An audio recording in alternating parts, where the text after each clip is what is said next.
नमस्कार दोस्तों, कैसे हैं आप सब लोग। मेरे चैनल ध्यान meditation and tarot card reader में आप सभी का स्वागत है। कैसी हैं सब मेरी beautiful loving caring pure souls. चलिए आज कुछ बातों पे चर्चा करते हैं। आज हम चर्चा करेंगे अपने मन का वज़न कैसे हटाएं। हमारे मन पे जो इतना बोझ है उसको कैसे कम करें।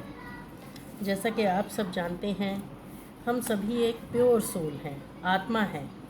पर हम हैं कहाँ। जैसे कि हम कपड़ा पहनते हैं, सारा दिन में वो गंदा हो जाता है, पर है तो वो सुंदर कपड़ा जो सारे दिन की धूल, गर्मी, मिट्टी आदि से गंदा हो गया है। सभी को जीवन में खुशी और शांति और प्यार चाहिए, पर कैसे, चलिए देखते हैं। जैसे आप सबने देखा होगा, एक छोटा बच्चा कितना प्यारा लगता है, चाहे वो कितना भी गंदा हो, लेकिन वो सबको अट्रैक्ट करता है। उसे देखकर सबको प्यार आता है। क्यों आता है उसे सबको देखकर प्यार? क्योंकि वो एक प्योर आत्मा है। पर जैसे जैसे बड़े होते चले जाते हैं, धीरे धीरे हमारी ग्रोथ होती चली जाती है, गंदगी अपने आप हमारे अंदर भरती चली जाती है। गुस्सा, जलन, कुढ़न, परेशानी, लालच, अनेक तरीके की भावनाएं हम अंदर भरते चले जाते हैं। जबकि प्योरिटी कहाँ पर है? प्योरिटी तो हमारी सोल में ही है। हमारी सोल प्योर है। हम खुद उसको ऊपर मिट्टी डाल डाल के गंदा करते चले जाते हैं। प्योरिटी की गंदगी की तह पर तह जमाते चले जाते हैं। अब उसके लिए करें क्या? जैसे तालाब में काई जम जाती है तो क्या करना होता है? पहले ऊपर से काई साफ़ करनी पड़ती है ताकि नीचे का साफ़ पानी हमें दिखाई दे। हम उस काई को अब हम अपने मन की काई को साफ़ करने के लिए क्या करेंगे? हम शांति, प्यार बाहर ढूंढते हैं, पर वो हमें मिलता नहीं है। रियल में वो कहाँ है? वो तो हमारे अंदर ही है, हमारी आत्मा में है। पर हमें ये बात समझ में नहीं आती। हम अपने लिए शांति, अपने लिए प्यार दुनिया की चीज़ों में ढूंढते हैं। कोई किसी के पास जा रहा है, वहाँ उसे प्यार और शांति की तलाश है। कोई कुछ कर रहा है, वहाँ उसे प्यार और शांति की तलाश है। पर रियलिटी तो ऐसी नहीं होती ना। रियलिटी कहाँ पर है?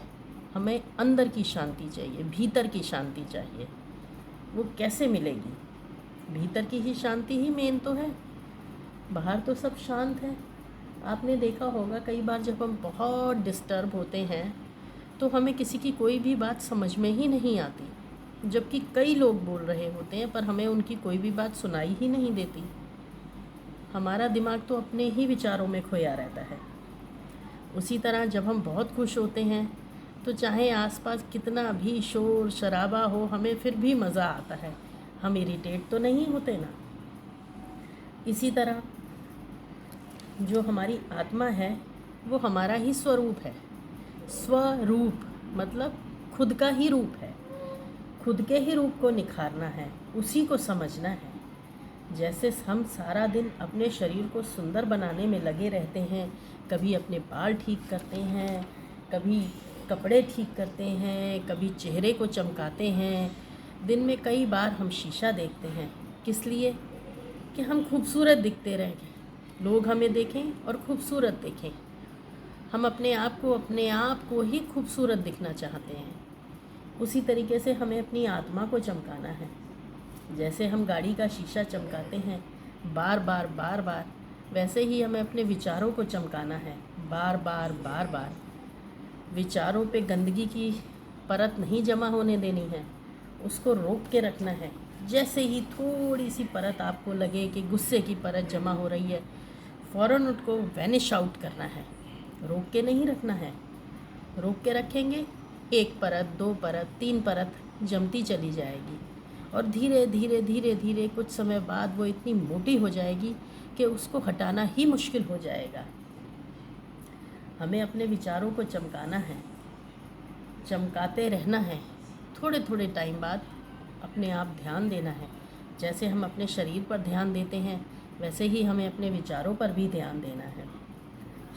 जैसे हमारे शरीर का वज़न ज़्यादा बढ़ जाए तो हम क्या करते हैं? ध्यान देने लगते हैं ना, क्योंकि हमें पता है जैसे ही शरीर का वज़न ज़्यादा हो जाएगा हमें अनेक बीमारियां घेर लेंगी। हम अनेक बीमारियों की चपेट में आ जाएंगे।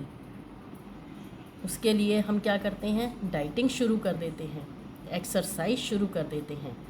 उसी तरीके से मन को भी बीमारियों की चपेट में नहीं आने देना है।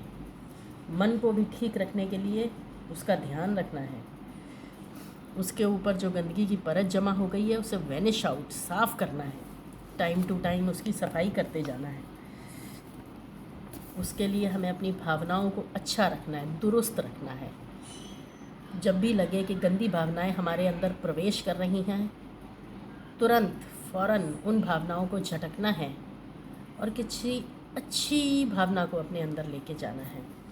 कोई अच्छा म्यूज़िक सुन सकते हैं, कोई छोटा बच्चा आपको मिलता है उसके साथ खेल सकते हैं, कुछ नहीं तो बाग बगीचे फूल ये देख के भी भावनाएं शांत होती हैं, थोड़ा रिलैक्स मिलता है। तो दोस्तों, आज की चर्चा यहीं समाप्त करते हैं। अगले एपिसोड में आपसे फिर मुलाकात होगी। धन्यवाद, शुक्रिया, थैंक यू सो मच। भगवान आपकी सभी मनोकामनाएं पूर्ण करे। मेरी सारी प्योर सोल्स को मेरा नमस्कार, धन्यवाद, थैंक यू सो मच।